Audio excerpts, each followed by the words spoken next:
Hélène Devos, bonjour. Bonjour. Vous êtes la directrice de la communication à la BCGE. Première question, est-ce que l'aspect affectif influence beaucoup son management ?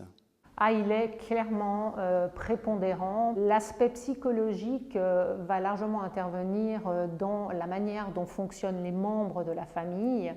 Ça va dépendre de tas de facteurs, la place dans la fratrie, le tempérament du père, etc., ou de la mère d'ailleurs.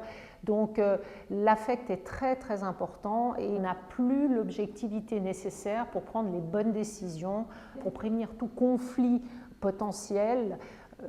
Je conseillerais vraiment de bien établir un cadre clair dès le début, un cadre qui peut voir le jour à travers par exemple une charte familiale qui va déterminer finalement le modus operandi pour certains types de décisions et d'avoir un garde-fou qui permet de regarder les choses avec un tout petit peu d'objectivité. En quelques mots, comment est-ce qu'on transmet efficacement une entreprise familiale ? Écoutez, le rêve de tout patriarche qui a construit son entreprise, c'est évidemment de transmettre ce merveilleux cadeau à ses enfants. Cependant, je crois que la question qu'il faut se poser, elle est d'abord de savoir si ces derniers ont envie de la reprendre, parce qu'ils ont peut-être subi ça toute leur enfance et ils n'ont pas forcément envie de continuer sur cette voie. Et puis la deuxième, c'est est-ce qu'ils sont compétents pour la reprendre aussi.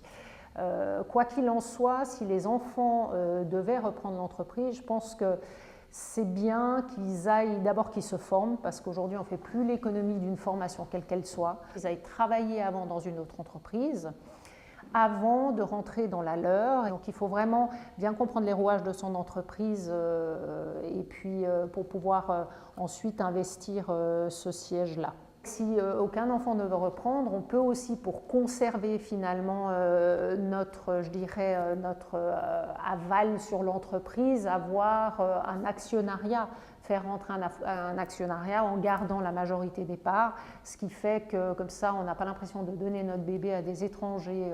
Ou alors on peut aussi transmettre la société à ses cadres qui connaissent déjà la société, c'est un avantage, et qui ont déjà fonctionné avec nous et qui connaissent la vision un peu et la stratégie.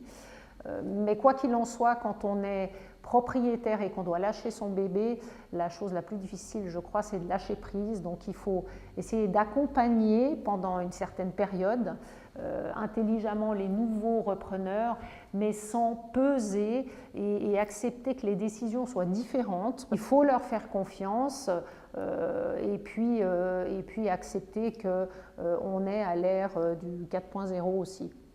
Hélène Devos, merci beaucoup d'avoir participé à cette interview.